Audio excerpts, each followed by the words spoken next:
सखी सहेली।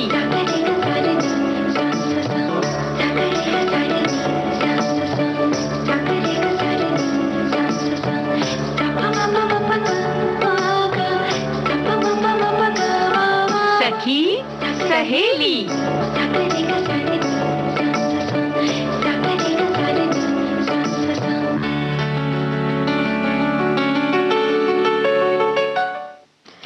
सभी सखियों सहेलियों को और आकांक्षा को राजुल का प्यार भरा नमस्कार। राजुल जी, आपको और सभी श्रोताओं को, सखियों को हमारा प्यार भरा नमस्कार। अब भाई आपने तो मेरा नाम पहले ही ले लिया, वरना मैं तो सरप्राइज देने वाली थी। सरप्राइज तो बहुत अच्छे लगते हैं, लेकिन कभी कभी सरप्राइज तोड़ना भी ज़रूरी होता है। और अब तो समय आ गया है कि हम सरप्राइज तोड़कर अपने सभी साथियों को बता दें। हालांकि उन्हें पता लग गया है, जो फेसबुक पर जुड़ चुके हैं, हाँ, कि हम आज क्या क्या लेकर आए हैं। नहीं है। तो आज का जो हमारा पिटारा है, जो हमारी पोटली है, उसमें क्या क्या है बताए देते हैं। पहले तो रेडियो और हम, यानी एक तरह से देखा जाए तो रेडियो और हमारा एक खास सा रिश्ता है।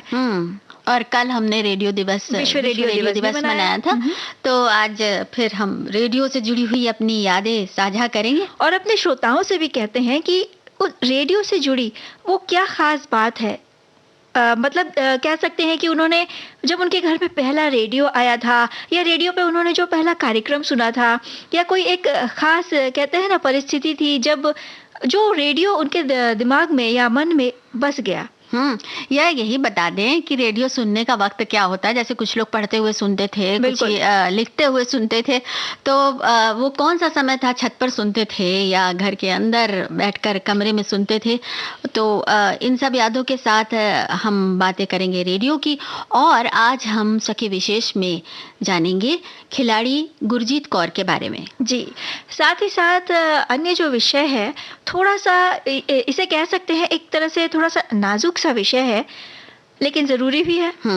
प्रेम विवाह में क्या जरूरी बातें हैं जिनका खास ख्याल रखना चाहिए। क्योंकि विवाह और वो भी प्रेम भरा, तो रहे वो प्रेम भरा ही हमेशा, उसके लिए कुछ जरूरी बातें पहले सोच लेंगे। बिल्कुल, हालांकि हम कोई विशेषज्ञ नहीं है, लेकिन फिर भी मोटी मोटा तौर पे कुछ बातें तो की ही जा सकती हैं। और आज का ये दिन जो कि बहुत सभी की आंखें नम हो जाती हैं जब आज के दिन की बात होती है। 14 फरवरी का दिन हम याद कर रहे हैं। एक तरह से कहा जाए तो एक काला दिन। बिल्कुल, जब आतंकियों ने सीआरपीएफ के जवानों को निशाना बनाया था।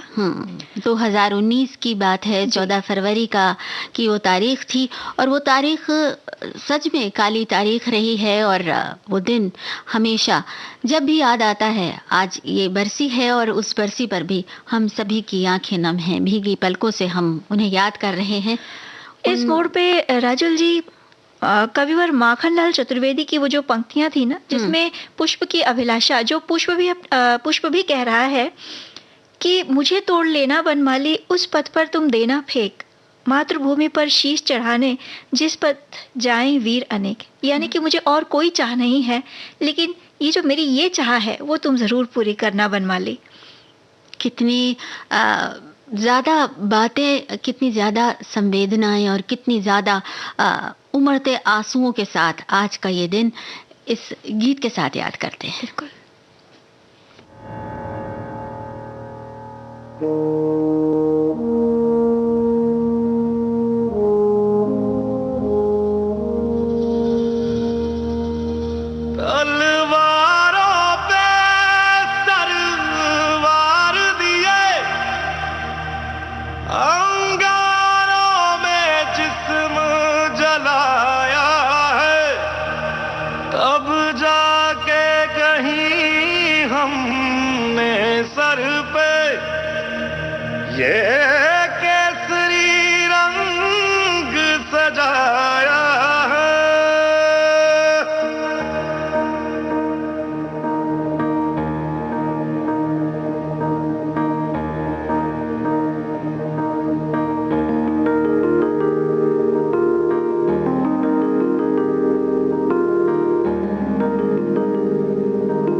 जमी अफसोस नहीं, जो तेरे लिए 100 दर्द सहे। महफूज रहे तेरी आन सदा, चाहे जान मेरी ये रहे ना रहे।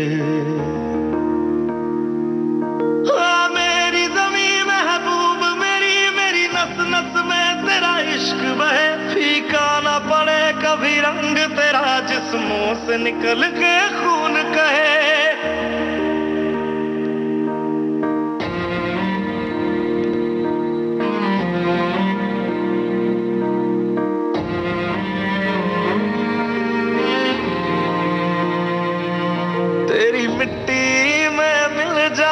गुल बन के मैं खिल जावा, इतनी सी है दिल की आरज़ू। तेरी नदियों में बह जावा, तेरे खेतों में लहरावा, इतनी सी है दिल की आरज़ू।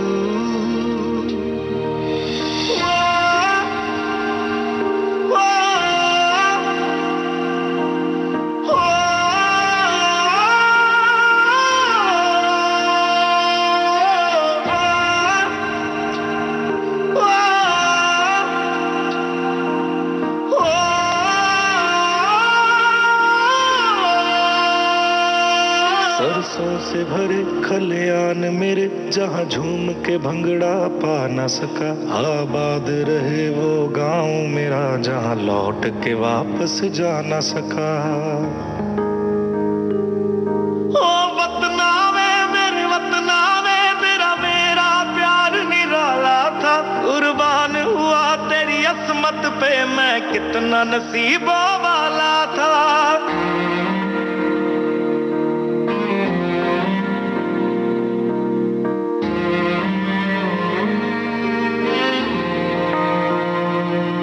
तेरी मिट्टी में मिल जावा, गुल बन के मैं खिल जावा, इतनी सी है दिल की आरज़ू। तेरी नदियों में बह जावा, तेरे खेतों में लहरावा, इतनी सी है दिल की आरज़ू।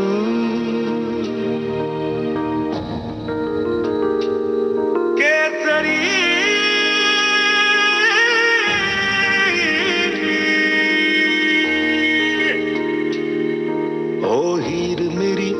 हंसती रहे, तेरी आंख घड़ी भर नम ना हो। मैं मरता था जिस मुखड़े पे, कभी उसका उजाला कम ना हो। ओ माई मेरी क्या फिक्र तुझे, क्यों आंख से दरिया बहता है। तू कहती थी तेरा चांद हूँ मैं, और चांद हमेशा रहता है। तेरी मिट्टी में मिल जावा, गुल बन के मैं जावा, इतनी सी है दिल की आरज़ू। बस इतनी सी ही आरज़ू है। जैसा कि आकांक्षा, तुमने वो पुष्प की अभिलाषा कविता सुनाई थी, और हमारे सुनने वालों के संदेश और भी संवेदनाओं से भीगे हुए हैं। इल्तिजा इतनी है कि सर झुक जाए उनके आगे, हमारी हिफाजत में शहादत पर जिन्होंने रूह छोड़ दी। औकात नहीं मेरी कलम की कि उनका वजूद लिखने की, महज इनकलाब जिंदाबाद लिखकर मैंने कलम तोड़ दी। क्या बात है। हमारे जो एक श्रोता हैं, उन्होंने संवेदनाओं के जो शब्द लिखे हैं राजुल जी, वो कुछ इस तरह से हैं कि पुलवामा के शहीदों को शत शत नमन करते हुए देश के उन सभी शहीदों को भी नमन करना चाहूँगा जिन्होंने अपने देश की खातिर इस देश के लिए बलिदान किया है और अपने प्राणों की आहुति दी है। आज ऐसे वीर शहीदों की खातिर हम सुरक्षित हैं और अपना जीवन यापन कर पा रहे हैं। एक कल्पना कीजिए, अगर सरहद पर सैनिक न होते तो क्या देश सुरक्षित हो पाता? शायद नहीं। आज सैनिक किसी भी परिस्थिति में, किसी भी मौसम में, किसी भी इलाके में, चाहे कितनी भी विपरीत परिस्थितियां हो, निरंतर 24 घंटे दिन रात तैनात होकर देश के प्रति अपनी लगन और उत्साह से सेवा दे रहे हैं। ऐसे शहीदों को हमें भूलना नहीं चाहिए और सच्ची श्रद्धांजलि यही होती है कि हम इन शहीदों को हमेशा विनम्र भाव से याद करें और ये यादें जो हैं हमारे सभी श्रोता साथी भी बांट रहे हैं, किन्होंने ईश्वर से प्रार्थना की है, किन्होंने अपने घर पे उनकी याद में एक दिया जलाकर रखा है, और श्रद्धा सुमन अर्पित करने वाले बहुत सारे संदेश हैं। तो आज हम याद कर रहे हैं उन सभी को। उन वीर सपूतों को नमन करते हैं हम, श्रद्धा के चंद फूल अर्पण करते हैं हम। लब पे आती है दुआ बन के तमन्ना मेरी, जिंदगी शम्मा की सूरत हो खुदाया मेरी। लब पे आती है दुआ बन के तमन्ना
और जो देश के इस बात हम जो बात कर रहे हैं आज, तो एक ऐसी बेटी की बात करने वाले हैं जिन्होंने दुनिया में, पूरे विश्व में भारत के नाम को ऊंचा किया है। बिल्कुल। और राजुल जी, ऐसा होता है ना कि जब पीछे एक कहते हैं ना, पीछे की जब बुनियाद एकदम सक्षम होती है, मतलब आपको पता है कि जब आप लड़खड़ाएंगे तो आपको पकड़ने के लिए कोई खड़ा है, तो ऐसे व्यक्ति को जब जो मंजिल पानी होती है, लक्ष्य भी एकदम साफ दिखता है और उस तक पहुंचने का जो रास्ता है वो भी एकदम साफ दिखता है। और जब पहुंच जाता है तो एक इतिहास रच जाता है। बिल्कुल। और ऐसा ही इतिहास रचा गया था 2020 के टोक्यो ओलंपिक्स में, पहली बार जब भारत की महिला हॉकी टीम सेमीफाइनल तक पहुंच गई थी।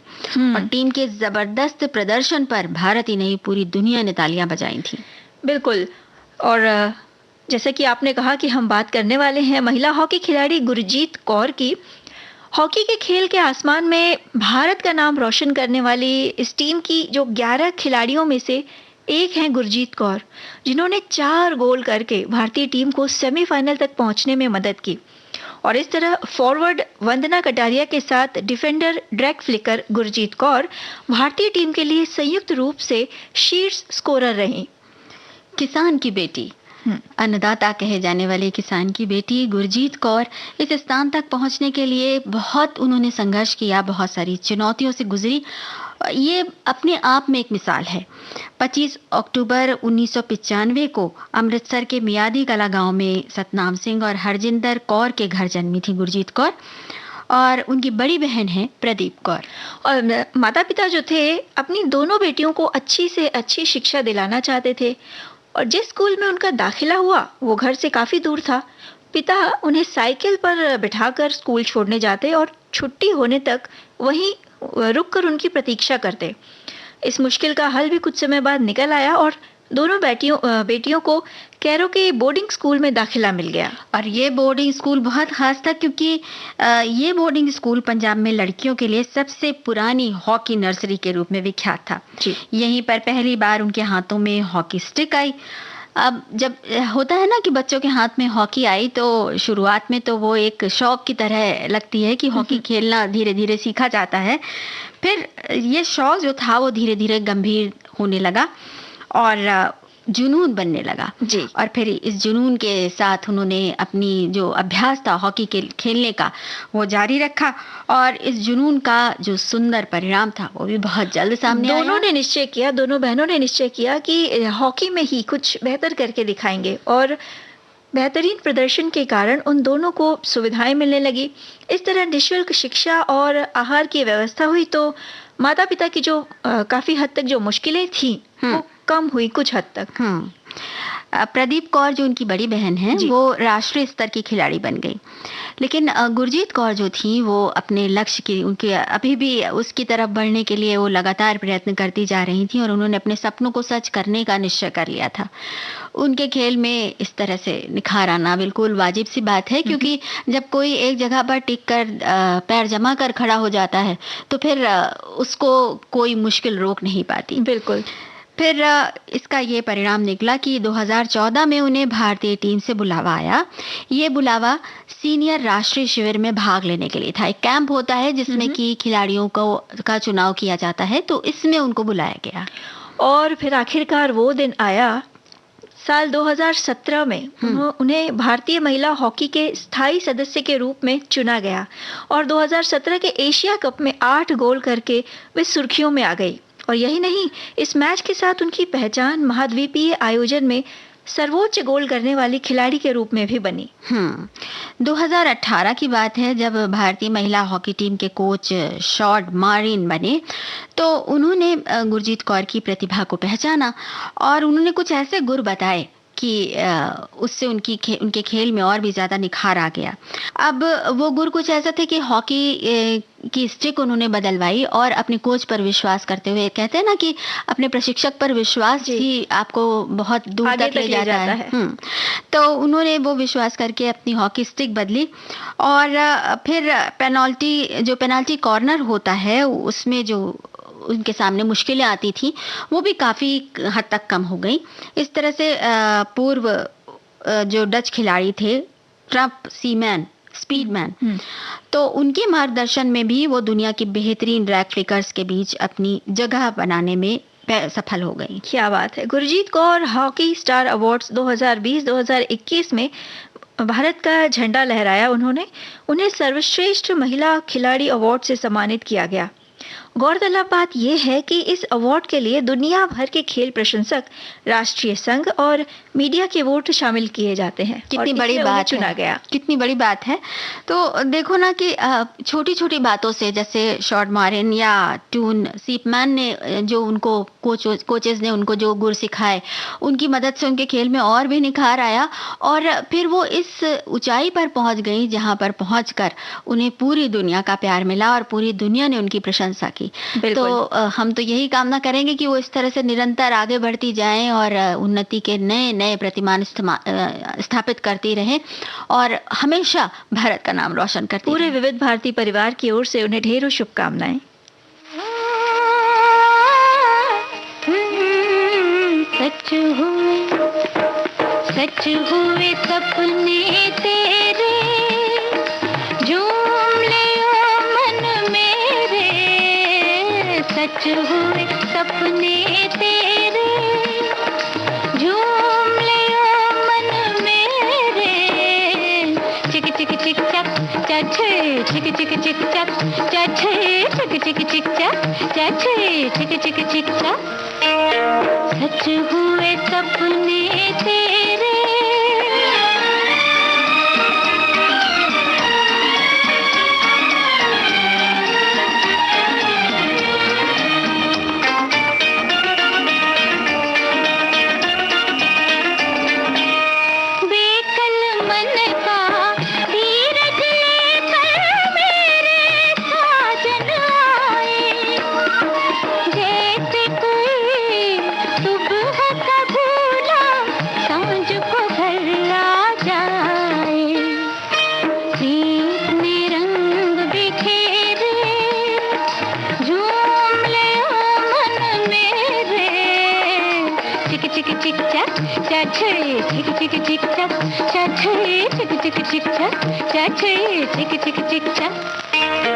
सच हुए सपने तेरे।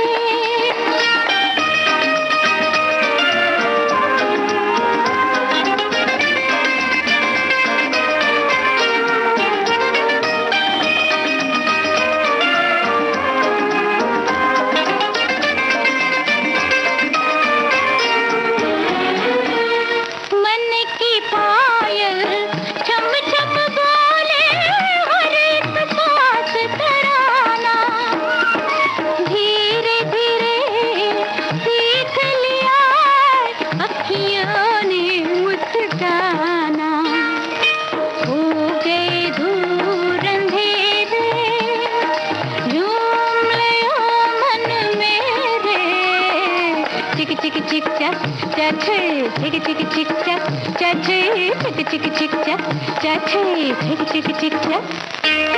सच हुए सपने तेरे,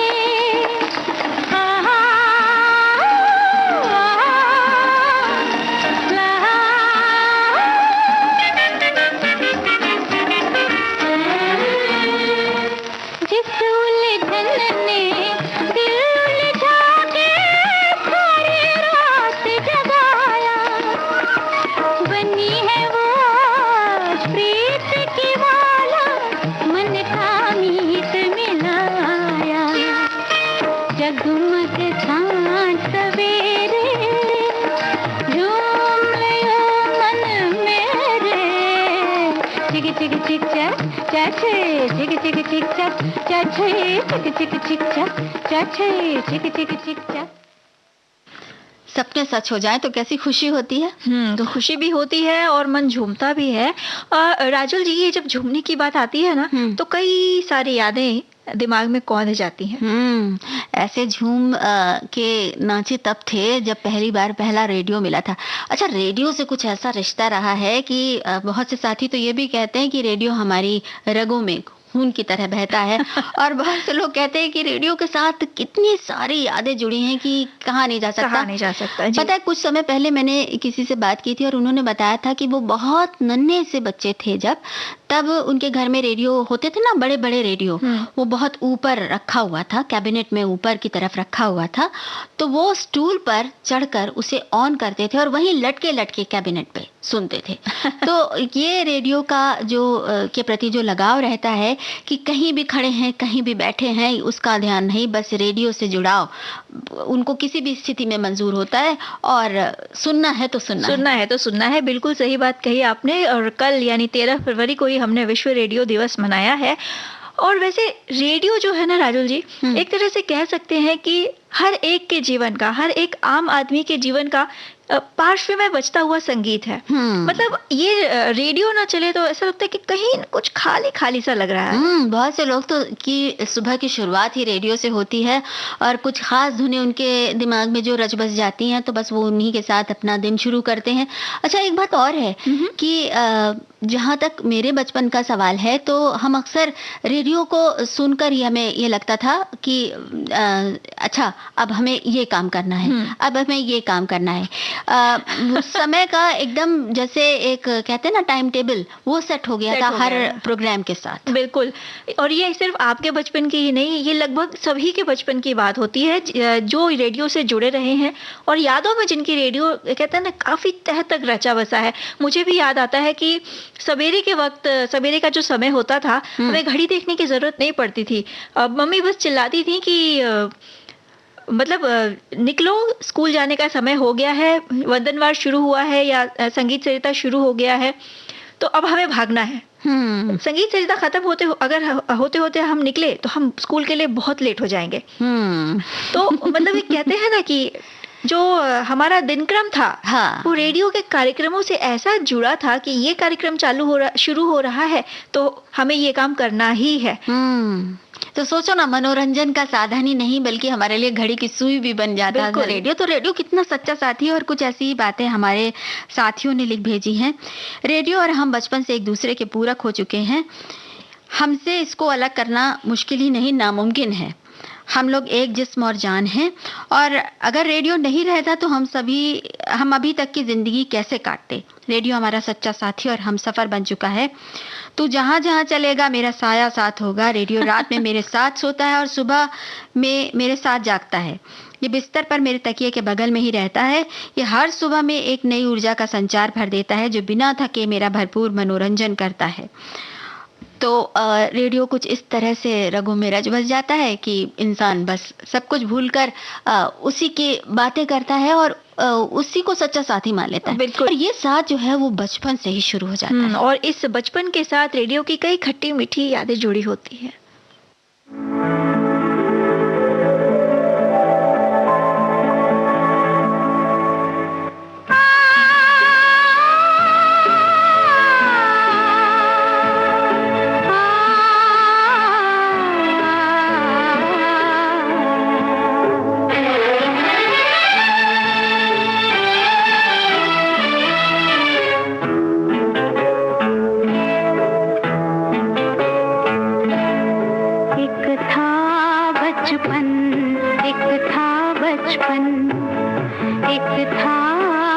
बचपन, एक था बचपन, छोटा सा नन्हा सा बचपन, एक था बचपन, बचपन के एक बाबूजी थे, अच्छे सच्चे बाबूजी थे।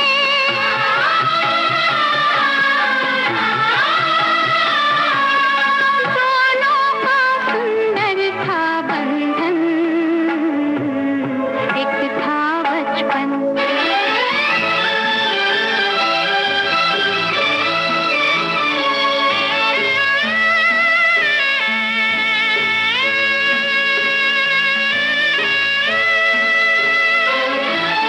टहनी पर चढ़ के जब फूल बुलाते थे, हाथ उछके तो टहनी तक ना जाते थे।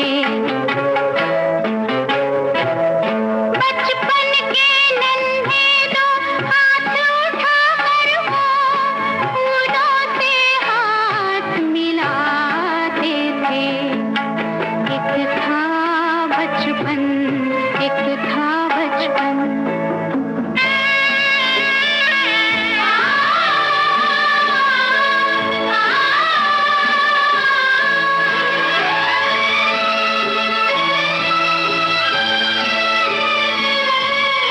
चलते चलते चलते चलते जाने कब इन राहों में बाबूजी बस गए बचपन की बाहों में।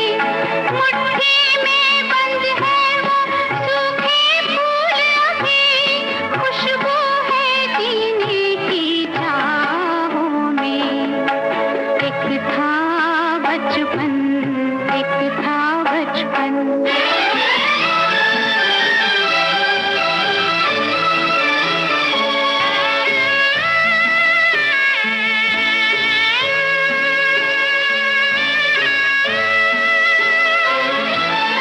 होठों पर उनकी आवाज़ है, मेरे होठों पर उनकी आवाज़ है, सांसों में सौंपा विश्वास भी है। जाने किस मोड़ पे कब मिल जाएंगे वो, पूछेंगे बचपन का एहसास भी है। एक था बचपन, एक था बचपन, छोटा सा नन्हा सा बचपन। आकांक्षा, बचपन की ये यादें तो हमें जाने कहाँ कहाँ ले गई, लेकिन अब इन यादों से निकलकर एक छोटा सा ब्रेक लेते हैं और फिर आते हैं चलिए। रेडियो की अगली कहानी।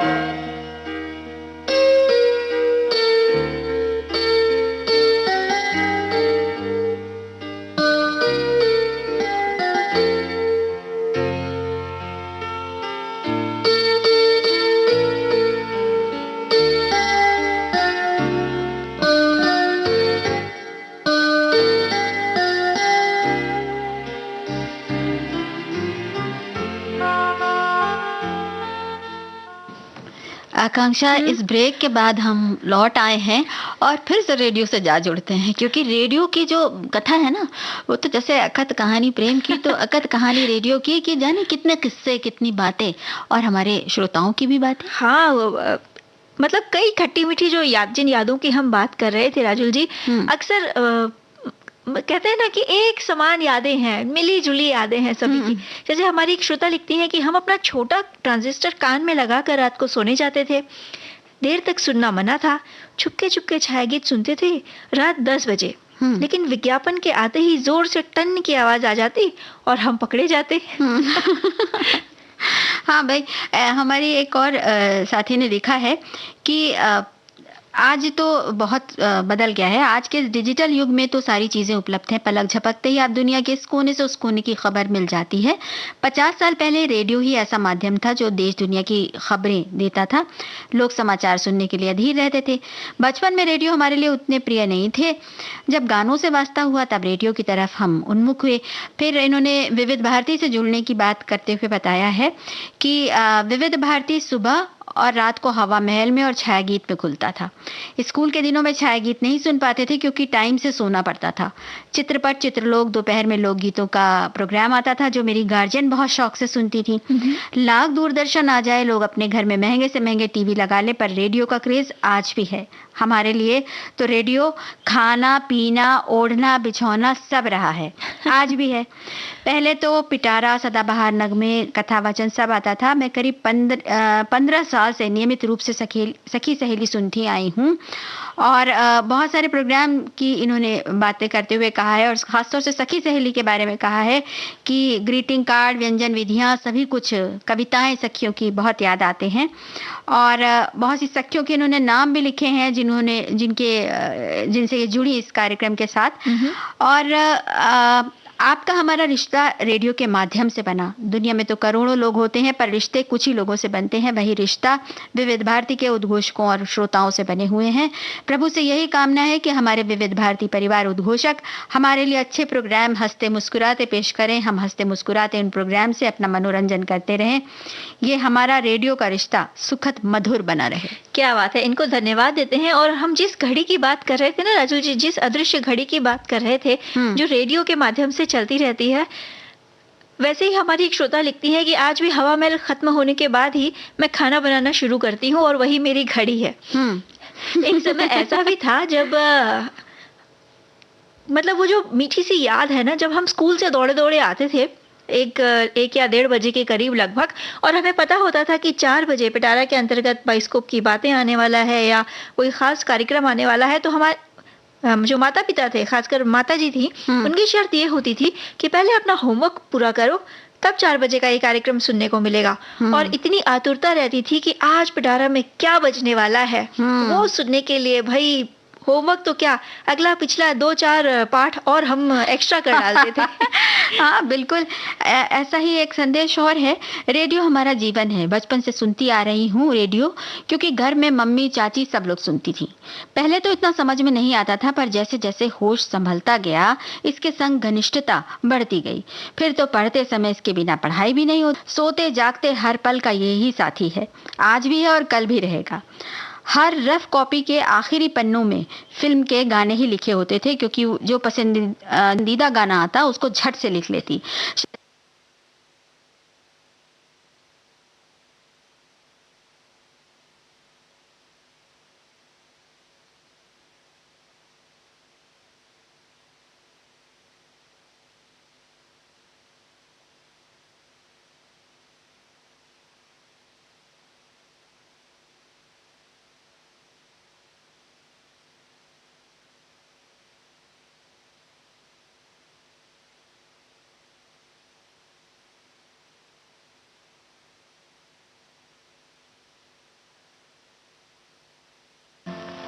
वो तुम न थे,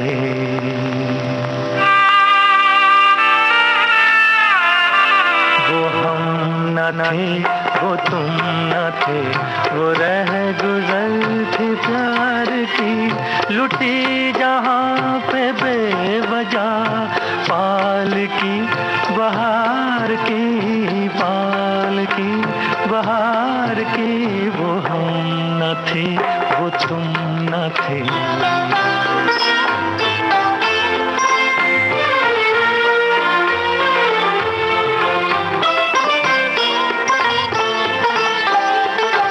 तुम ही थे मेरे रहनुमा,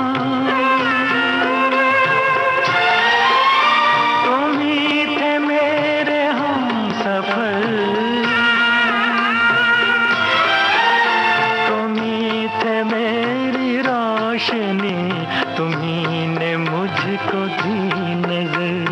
दी नजर, बिना तुम्हारे जिंदगी क्षमा है एक मजार की, लुटी जहाँ पे बेवजह पाल की बहार की, पाल की बहार की, वो हम न थे, वो तुम न थे।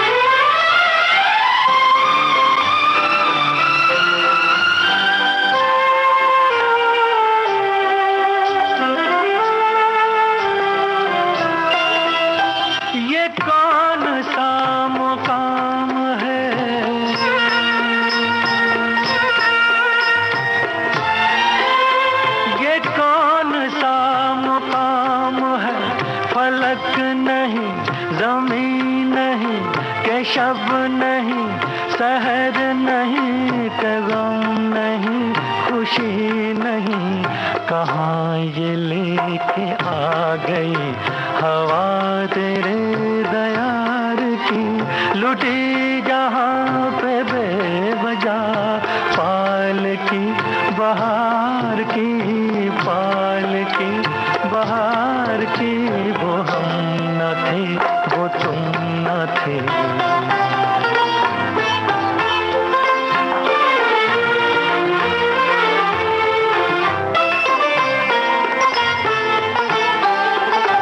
गुजर रही है तुम पे क्या बना के हमको दल बदल, ये सोच कर उदास हूँ, ये सोच कर है चश्म तर, चश्म तर, न चोट है ये फूल की, न है खलिश ये खार की। लुटी जहाँ पे बेवजह पाल की बहार की। तो रेडियो ने बहुत कुछ सिखाया भी है और बहुत सारे भ्रम भी तोड़े हैं, और रेडियो ने राजुल जी कई दिल भी मिलाए हैं। हाँ, दिल मिलाने की बात तो अभी हम करेंगे, लेकिन ये संदेश जरा देखो। जब से होश संभाला घर में रेडियो देखा, माँ के घर लकड़े का रेडियो था। बहुत सालों तक हम जब भी गाने आते थे तो रेडियो के पास खड़े होकर रेडियो में झांकते रहते थे और ये सोचते कि अंदर कोई बैठा है जो गीत गा रहा। हम यही सोचते रहते कि कोई दिखे जो गाने नृत्य या समाचार पेश कर रहे हैं। जब तक समझ नहीं थी ये काम तो हम भी किया करते थे। तो देखो ना, सबकी बातें जो हैं कितनी मिलती जुलती रहती हैं रेडियो को लेकर। अच्छा, रेडियो का जो स्वर्णिम दौर रहा है वो मतलब रेडियो पहले और अब के उसमें जो कहते हैं ना अंतर आया है, एक बदलता हुआ जो दौर रेडियो ने देखा है उससे हमारे श्रोता भी जुड़े हुए हैं। जैसे कि एक श्रोता कहते हैं कि हमारे घर पहला वॉल वाला रेडियो साल 1960 में आया था, तब उनकी उम्र 9 साल थी। रेडियो से निकलती आवाज़ सुनकर अजूबा जैसा लगता था। उस समय विविध भारती पर रात 9 बजे हवा महल कार्यक्रम आया करता था। उसकी सिग्नेचर ट्यून दिल को इतनी भा गई कि सुनने अक्सर रेडियो के पास बैठ जाया करता था। उसके बाद साल 1963 में ट्रेबल ट्रांजिस्टर रेडियो आया, वो आज भी मेरे पास है, जिससे मीडियम वेव पर प्रादेशिक प्रसारण के अलावा शॉर्ट वेव पर विविध भारती, पंचरंगी कार्यक्रम और ये रेडियो सिलोन भी अक्सर सुना करते थे। आज टेक्नोलॉजी में बदलाव के साथ एफएम और मोबाइल ऐप पर रेडियो सुनना काफ़ी आसान हो गया है और जो इनकी जो दिनचर्या शुरू होती है, हर रोज़ सवेरे विविध भारती पर वंदनवान सुनते हुए प्राणायाम और व्यायाम शुरू करता हूँ, जो भारत की गूंज के साथ पूरा होता है। तो सेवानिवृत्ति के काल में रेडियो बुढ़ापे की लकड़ी जैसा है। क्या बात है। ये साथी लिखती हैं, मुझे अभी भी याद है मेरी मम्मी घड़ी में बिना देखे बोलती थी कि जल्दी जाओ स्कूल, 7:30 बज गए हैं, क्योंकि तब संगीत सरिता शुरू होता था। सच में विविध भारती मेरी लाइफ का अनअवॉइडेबल पार्ट बन गया है। और एक और संदेश है, वैसे तो बचपन से विविध भारती कान में पड़ता ही रहा है, क्योंकि मेरी नानी और फिर मेरी मम्मी पूरे दिन रेडियो ऑन ही रखती थी, बट मुझे ये नहीं पता था कि वो आदत मुझ में भी आ जाएगी और अब मैं भी उनकी तीसरी पीढ़ी विविध भारती से 24/7 जुड़ गए हैं। क्या बात है। तो भाई कहा जा सकता है कि पीढ़ी दर पीढ़ी रेडियो जो है कई पीढ़ियों का एक तरह से संगीत बना हुआ है। और एक ये संदेश तो बनता ही है, रेडियो हम लोग के लिए बहुत महत्व रखता है। सुबह सबसे पहले उठकर अब पहला काम रेडियो ऑन करना ही होता है। जब फिजाओं में इसकी आवाज़ गूंजती है तो मन तरोताज़ा हो जाता है। मुझे टेलीविज़न देखने का ज़रा भी शौक नहीं है, परंतु रेडियो पर विविध भारती सुनना मुझे बहुत पसंद है। मैंने तो फेसबुक भी विविध भारती के लिए ही ज्वाइन किया है। तो रेडियो से ये जो प्यारे प्यारे रिश्ते हैं वो जुड़ते हैं और जिंदगी भर साथ देते हैं। अच्छा, जिंदगी भर साथ देने वाले रिश्ते कभी कभी हम जब इंसानों के बीच में बनते हैं, खास तौर से जीवन साथी के रूप में, तो भी बहुत सी बातें ऐसी होती हैं जो जीवन में परिवर्तन भी लेकर आती हैं और उन परिवर्तनों के प्रति बहुत ज्यादा हमें सोच समझकर आगे बढ़े। बिल्कुल। और राजुल जी, ये जो रिश्ते होते हैं ना, ये इतने नाजुक होते हैं कि जरा सी ठेस लगी नहीं कि चट से टूट गए। और फिर एक तरह वो कहते हैं ना कि थोड़ी सी एक छोटी सी गांठ भी लग जाए तो मन का जो मिलाप है वो फिर उस तरह से नहीं हो पाता। तो भाई प्रेम विवाह जो होता है ना, तो वो बड़ा ऐसा होता है कि मतलब बिल्कुल जानते हैं, पहचानते हैं और बड़ा प्रेम है, प्रेम शुरू से ही है तो बहुत अच्छी निभेगी। लेकिन कई बार ये देखा जाता है कि प्रेम विवाह में भी खटास पड़ जाती है। तो शायद इसकी वजह बहुत सारी हो सकती हैं, लेकिन कुछ जो ख़ास बातें होती हैं वो अब चूंकि हमने सोची और हमने सोचा कि हम आपके साथ भी साझा करें, और हमारे श्रोताओं ने भी बहुत सारी बातों की तरफ इशारा किया है, तो उन बातों की तरफ हम जाएंगे। लेकिन पहले जरा हाँ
हम बात कर रहे थे उस रिश्ते की जो कि बहुत आत्मीय होता है और फिर वो विवाह तक पहुंचता है।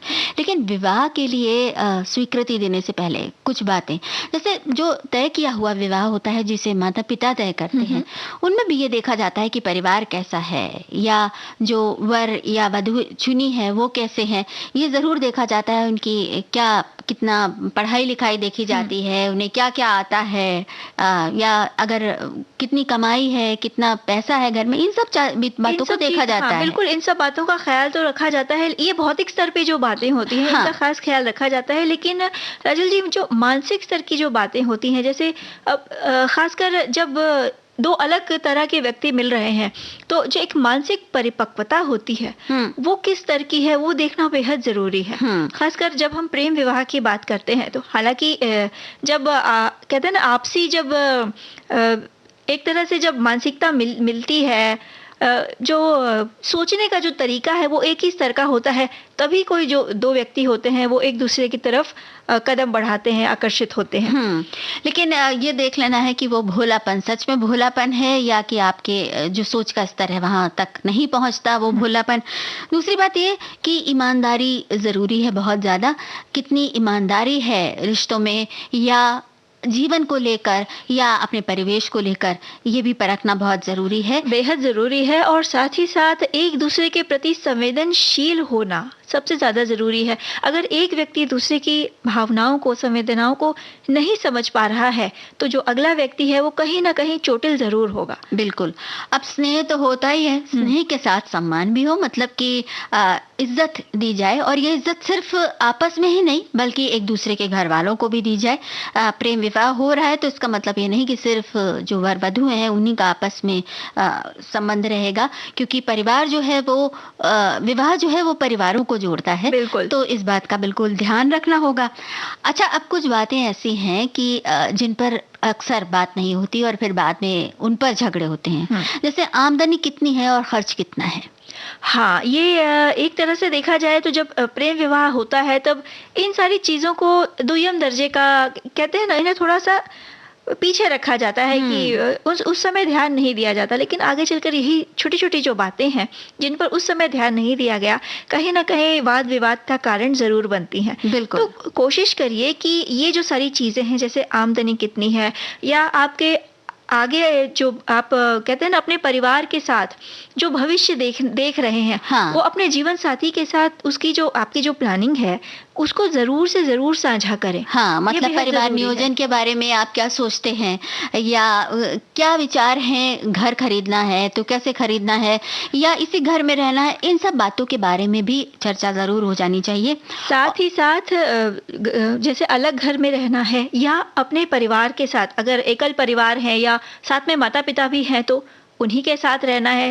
मतलब कभी कभी होता है ना कि अक्सर विवाद का कारण ये भी होता है कि भाई हम एक संयुक्त परिवार में नहीं रहना चाहते, हम अलग से रहना चाहते हैं। तो ये सारी बातें पहले से तय हो जानी और बिल्कुल चाहिए। स्पष्टता से कह देनी चाहिए, इसमें जरा सी भी झिझक या छुपाना या ऐसा कुछ करना नहीं होना चाहिए, बिल्कुल साफ साफ ये बातें हो जानी चाहिए। अच्छा, अब चूंकि ये भी होता है कि लड़की भी उसका भी करियर है, लड़के का भी करियर है, तो अपने भविष्य को लेकर उनका जो रोजगार के लिए या नौकरी कर रहे हैं तो उसके में उनका क्या लक्ष्य है, क्या वो करना चाहते हैं। जैसे बहुत से लोग कहते हैं कि 2-3 साल तक तो हम बिल्कुल इसमें अपने फोकस करेंगे, इसमें पूरे ध्यान देंगे। तो अगर कुछ ऐसा है तो उस बात के बारे में भी जरूर बात हो जानी चाहिए। बिल्कुल, जिससे आगे चलकर तनाव का एक जो वातावरण बन जाता है ना, कि अगर कोई दोनों में से कोई भी व्यक्ति अगर परिवार की तरफ ध्यान नहीं दे पा रहा है अपने करियर के चलते, तो वो तनाव वाली स्थिति नहीं बननी चाहिए। बिल्कुल। और हमारे एक साथी लिखते हैं कि प्रेम विवाह करने के बाद युवक हो या युवती, दोनों को ही धैर्य और सूझबूझ से काम लेना चाहिए ताकि जो भी समस्या सामने आए उसे आसानी से निपटाया जा सके। आमतौर पर महिलाओं को ऐसी परिस्थितियों का सामना अधिक करना पड़ता है, क्योंकि जब वो विवाह के पश्चात अपने पति के घर उसके परिवार वालों के साथ रहना शुरू करती हैं तो उन्हें वहां सामंजस्य बिठाने में कई परेशानियों का सामना करना पड़ता है। उन्हें पहले से अपने संबंधियों के स्वभाव का ज्ञान नहीं होता। तो भाई ये सारी बातें अगर याद रहें और आपस में साझा कर ली जाएं तो प्यार की जो मीठी खुशबू है वो वैसे ही बरकरार रहेगी। जी।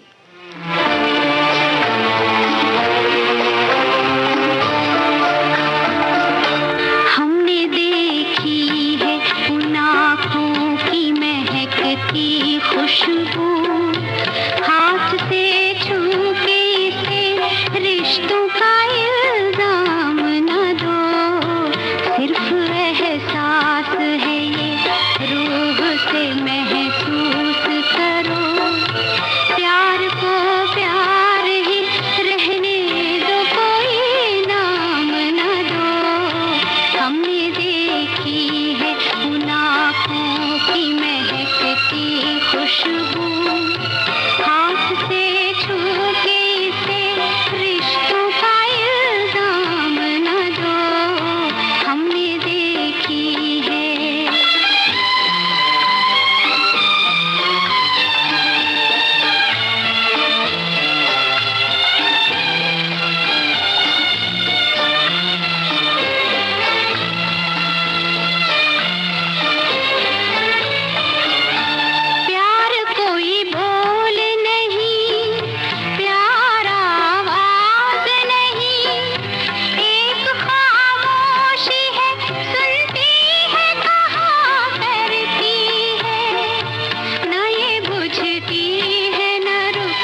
महसूस करो, प्यार को प्यार ही रहने दो, कोई नाम न दो, हमने देखी है उन आँखों। अच्छा आकांक्षा, उन आँखों की में प्यार की महकती खुशबू देखने वाली आंखें कब जलने लगती हैं, ये बात बड़ी आश्चर्यजनक वाली होती। तो इसके लिए क्या करना चाहिए? इसके लिए करना ये चाहिए कि जो रिश्ते हैं उस दिए में हर रोज प्यार का तेल जो डालना है वो बेहद जरूरी है, नहीं तो इस दिए का बुझ जाना निश्चित है। यानी जो प्रेम रूपी दीपक जला है उसमें प्रेम रूपी तेल बेहद जरूरी है, ऐसा हमारी एक श्रोता कह रही हैं। और हमारे एक और श्रोता ने लिखा है कि प्रेम विवाह में एक दूसरे को जानना, उसकी भावनाओं को समझना बहुत ज़रूरी है। इससे पूरा जीवन बहुत ही अच्छे तरीके से कट जाता है और ज़िंदगी से कितनी भी मुश्किलें आती हैं ज़िंदगी में, उनका सामना दोनों बखूबी तरह से करते हैं। ये बात तो सही है, और ये सिर्फ प्रेम विवाह ही क्यों, विवाह में या किसी भी रिश्ते में एक दूसरे की भावनाओं का सम्मान करना ज़रूरी होता है। लेकिन एक बात जो प्रेम विवाह में सबसे ज़्यादा ख़तरनाक होती है वो ये होती है कि हम ये मान कर चलते हैं कि जो प्रेम था, जब हज़ारों बातें मान ली जाती थी, रूठने पर मना लिया जाता था, या किसी बात को अक्षरशः पालन किया जाता था उसका, तो वो सब बातें जब सामने नहीं होती तब मन को बड़ी चोट लगती है। और ऐसे में फिर ऐसा लगता है कि वो सारे जो कार्यक्रम में है, जो जितना प्रेम का जितना सफ़र हमने तय किया वो बेकार ही गया। लेकिन राजुल जी, कभी कभी ये भी होता है ना कि जो सोचने का कहते हैं ना, जो विचारों का स्तर है, ऐसा नहीं होता कि प्रेम का जो प्रेम है वो बदल गया है, प्रेम तो वही है, लेकिन हमारी जो अभिलाषाएं हैं, इच्छाएं हैं, या दूसरे से एक तरह से जो एक्सपेक्टेशंस हैं, हम कभी कहीं ना कहीं थोड़ी बढ़ जाती हैं विवाह होने के बाद। इस वजह से भी जो मनमुटाव की स्थिति बनती है। तो जो भी हो, मनमुटाव में, जैसे कि हमारे एक साथी ने लिखा था कि प्रेम के दिए में प्रेम का तेल जरूर रोज डालना चाहिए, और रोज डालने से ही ये स्थिति टाली जा सकती है। एक और संदेश है, मेरा भी शादी से पहले अपनी इनको भी प्रेम हुआ था अपनी पत्नी से, और सोचा था कि अगर उन्हें घर के माता पिता ने अगर नहीं उन्हें इसकी स्वीकृति दी तो वो दोनों अपने आप शादी कर लेंगे। लेकिन फिर मुझे मेरे दोस्त ने सलाह दी कि एक बार उनके माता पिता से पूछ लो, शायद वो मान जाएं। फिर क्या, वो मान गए और हमारा हो गया प्रेम विवाह। तो माता पिता की मंजूरी भी लेकर बात होती है तो कुछ ज़्यादा ही अच्छा लगता है। और ये एक और संदेश है कि प्रेम विवाह करने के बाद युवक हो या युवती, दोनों को ही धैर्य और सूझबूझ से काम लेना चाहिए, ताकि जो भी समस्या सामने आए उसे आसानी से निपटाया जा सके। तो आसानी से निपटाने के लिए एक दूसरे पर विश्वास और एक दूसरे से प्यार बना रहना बहुत ज़रूरी है। बिल्कुल। और हम जो बात कर रहे हैं ना राजू जी, रिश्ता कोई भी हो, एक दूसरे पर जो विश्वास की भावना होती है, ऐसा नहीं है ना कि भाई प्रेम के पहले जो बातें मान ली जाती थी या हर बात पे हाँ हाँ होती थी। जब दोनों तरफ के व्यक्ति समझदार हैं, एक दूसरे की भावनाओं को समझते हैं, एक दूसरे की परिस्थितियों को समझते हैं, तो हर परिस्थिति में एक दूसरे को समझते हुए भी वो आगे बढ़ेंगे। ये नहीं हो कि भाई इन्होंने ऐसा क्यों किया या उन्होंने ऐसा क्यों कहा। या ऐसा भी किया जा सकता है कि भावनाओं, कभी कभी मुश्किल हो जाता है भावनाओं को प्राथमिकता देना एक दूसरे की, लेकिन ये सोच लेना चाहिए कि कम से कम चोट लगाते हुए, कम से कम हर्ट करते हुए, या किसी को आराम से समझा कर तब उस बात को रखा जाए। जैसे कभी कभी पारिवारिक कारणों से ऐसे स्थितियां आ जाती हैं, तो कम से कम चोट लगे ऐसी कोशिश ज़रूर करनी चाहिए। बिल्कुल। और कभी कभी राजुल जी ये भी अपेक्षा रखी जाती है कि अगर खासकर मैं प्रेम विवाह की बात कर रही हूँ, कि जब प्रेम है दोनों में तो हमारी संवेदनाएं सामने वाला यूं ही समझ ले, मतलब कुछ कहने की जरूरत ना पड़े, जबकि ऐसा होता नहीं है। जब तक आप अपनी संवेदनाओं को दबाते रहेंगे, अपने मन की बात सामने वाले से बताएंगे नहीं, तब तक वो व्यक्ति कैसे आपकी बात को समझेगा या आपके दर्द को समझेगा। तो संवेदनाओं को या अपनी बातों को आप मन में दबा कर मत रखिए, बिल्कुल बता दीजिए, अपने साथी के साथ उसे बांटिए। हाँ, खुलकर बता दीजिए, ये उम्मीद मत करिए कि भाई वो अपने बूझो आप ही तो जाने समझ वाली लेंगे, हाँ। स्थिति ना हो। तो क्योंकि बूझो तो जाने वाली स्थिति काफी खतरनाक होती जी। है। अब आकांक्षा, हमने आज बहुत सारी बातें की हैं और सखी सहेली कार्यक्रम में हम हर रोज कुछ ना कुछ नया लेकर आते हैं, तो कल हम क्या लेकर आने वाले हैं ये बता देते हैं। कल गीत मंजरी में चिट्ठी रहेगी और मिर्जा गालिब की पुण्यतिथि है, उन पर बात होगी। साथ ही साथ दादी माँ के नुस्खे जो हैं वो रहेंगे लौंग पे। और प्लास्टिक की एक्सपायरी डेट के बारे में हम जानेंगे। तो कल सखी सहेली में इन सब बातों के साथ जुड़िएगा जरूर। अब आज सुनिएगा जरूर। हाँ, अब आज के इस कार्यक्रम से दीजिए राजुल और आकांक्षा को इजाजत। नमस्कार।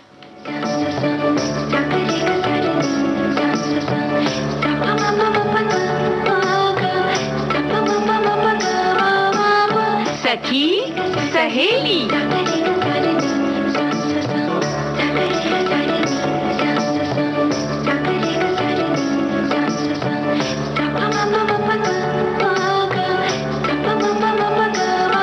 सखी सहेली।